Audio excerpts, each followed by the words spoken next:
Goldie Roger is not the strongest pirate in One Piece history. Is he one of the strongest? For sure. Does he end up becoming the most powerful? Eventually, yes, and that is different from being the strongest. But if you've been paying attention to everything in One Piece, you would know that instead of Roger, it's actually Rox D. Zebek who has been the strongest pirate in the history of One Piece. You know, the history that we know of so far. And there are a few reasons for this. For starters, Rox was able to put together an entire crew full of monsters, one of these people being Roger's rival in the future. How can Roger be on Rox's level when he's a rival to one of his crewmates? Like so many people try to put Garp, Whitebeard, and Roger in the same categories like the strongest people in the series, but they just completely forget about Rox. Keep in mind, Garp's title of being the hero of the Marines is a sham because he did not defeat the Rox pirates. If Roger didn't team up with Garp to fight against the Rox pirates, nobody was going to be taking him down that day. That's how strong he was.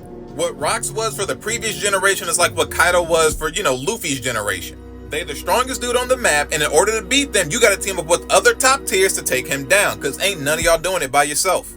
Now, I don't think anybody doubts that Luffy will eventually surpass this Kaido right here, but at the time, he was not surpassing this dude.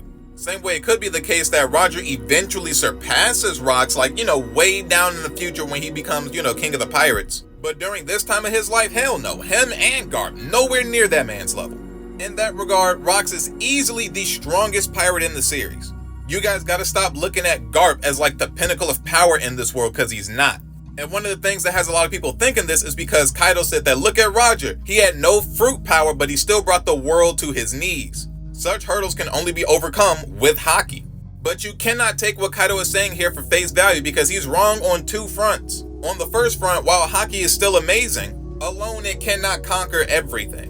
Hell, the conclusion of his fight with Luffy using a combination of his amazing devil fruit plus his haki is what took down Kaido, not just the haki. So legit, like 5 minutes later, he got proven wrong. That was the point of that scene.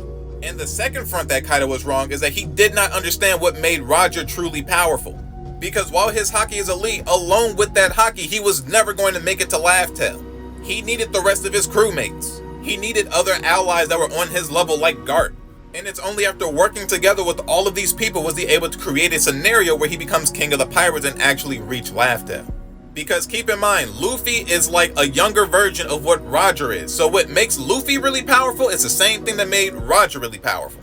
And that thing that makes them both powerful is the fact that they can make friends and allies wherever they go with anybody. Mihawk stating that this is the most powerful and most formidable thing to have in the seas. Without this, Luffy was never beating Kaido. Without this, Roger was never beating Rox. So the thing that allowed Roger to become the king of the pirates was not him having like the supreme haki over absolutely everybody.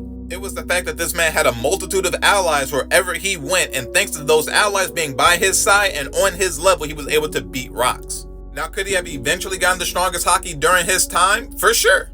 I'm just trying to get you to understand that that was not his biggest strength. His biggest strength was his allies. And that's why Roger would be the most powerful pirate on the seas, but Rox would have easily been the strongest pirate individually.